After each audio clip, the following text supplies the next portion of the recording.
Boa noite, parabéns pela chegada ao segundo turno em segundo lugar. Antes de mais nada, nós gostaríamos que o senhor aproveitasse esse momento para uma saudação aos eleitores, numa mensagem de 2 minutos. A gente vai dar uma tolerância de 15 segundos.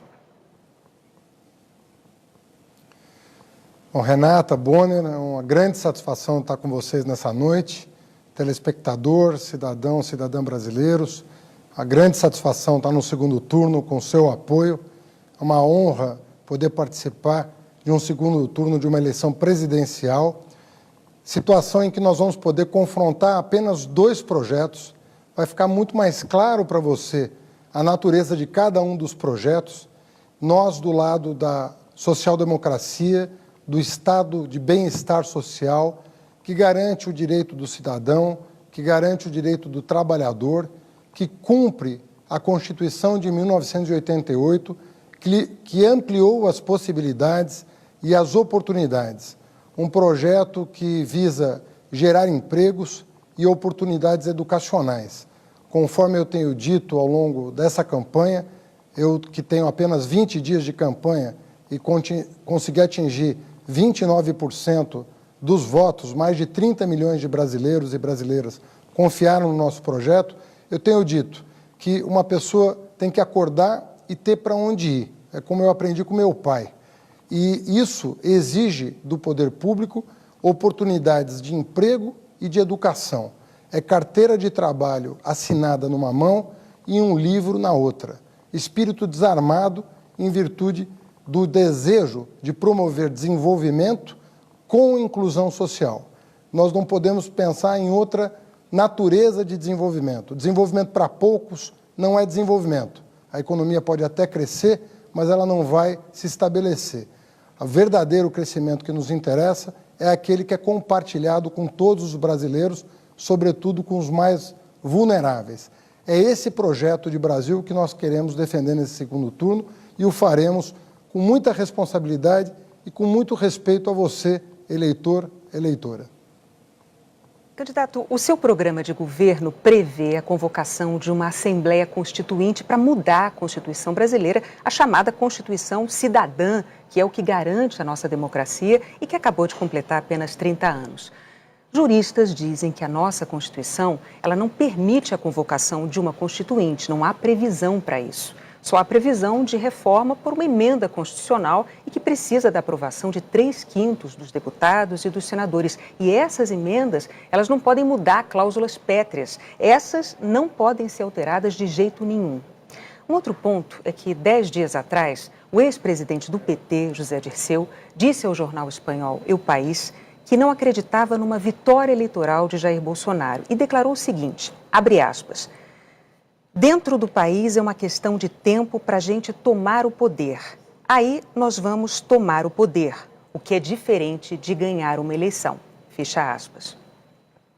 O que o senhor diria aos seus críticos que se preocupam com a democracia brasileira no caso de o senhor se eleger presidente? Bom, em primeiro lugar, sobre a primeira pergunta, nós revimos o nosso posicionamento. Nós vamos fazer as reformas devidas por emenda constitucional. Quais delas? Em primeiro lugar, a reforma tributária. No Brasil, quem sustenta o Estado é o pobre, infelizmente. Quem paga mais imposto proporcionalmente à sua renda é o pobre. E os muito ricos não pagam absolutamente nada, pagam uma proporção muito pequena da sua renda. Essa reforma tributária será feita por emenda constitucional, que prevê, inclusive, a isenção de imposto de renda para quem ganha até 5 salários mínimos. Uma proposta defendida por nós desde janeiro de 2018 e que contempla o nosso plano de governo. Segunda reforma importante é a reforma bancária.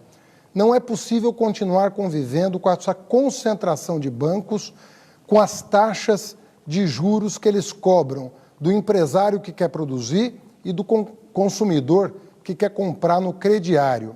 Se nós fizermos com que o juro baixe, o lucro do empresário sendo maior que o juro, as pessoas vão voltar a investir e vão voltar a contratar.